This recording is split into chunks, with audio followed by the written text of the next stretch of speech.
اغبى ست يا جماعة، اغبى ست هي اللي ممكن تتخيل انها ممكن تلوي دراع جوزها، هي اللي فاكرة انها ممكن تربي جوزها وتعاقبه كأنها بتربي وتعاقب ابنها. يعني ايه؟ يعني مثلا حضرتك النهاردة اتخانقت مع مراتك، انت اللي غلطت فيها وانت اللي زعلتها. صحيت تاني يوم رايح الشغل، فبتقول لها حبيبتي فين السندوتشات عشان رايح الشغل. بصيت لك كده وقالت لك ايه؟ لا والله اصل احنا اتخانقنا امبارح فانا ما عملتش السندوتشات. ترجع من الشغل، حبيبتي انا راجع تعبان، فين الغدا يا حاجه انا جعان وتعبان. تبص لك كده وتقول لك ايه؟ لا والله اصل احنا اتخانقنا امبارح فانا ما طبختش. بالليل، طب كويتي القميص عشان خارج؟ لا والله اصل احنا اتخانقنا امبارح فانا ما كويتش القميص ومش هكويه.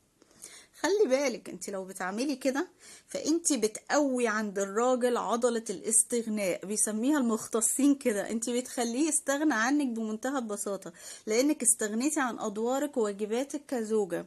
انت كأنك بتقولي له كده بمنتهى البساطة: روح شوف غيري يعمل لك حاجاتك واللي انت عايزه، انا مش هعمل حاجة علشان احنا اتخانقنا امبارح.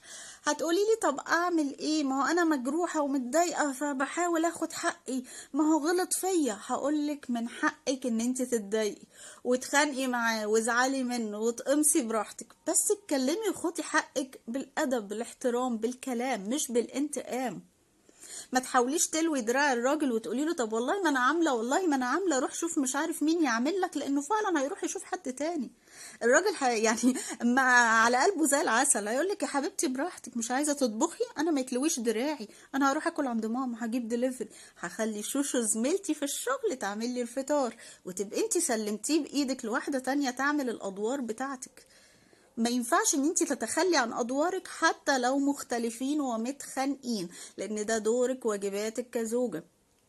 يا جماعة احنا لو عكسنا الادوار كده، يعني تخيلنا مثلا ان انت اللي غلطتي في جوزك وزعلتيه، هل هيصحى الراجل تاني يوم يقولك انا مش رايح الشغل النهارده اصل احنا اتخانقنا امبارح فانا هنتقم منك ومش هروح؟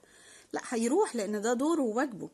هل هيصحى تاني يوم يقولك انا مش هجيب خزين البيت الشهر ده وهجوعك بقى ومفيش اكل بقى عشان احنا اتخانقنا؟ لا، هيجيب لان ده دوره.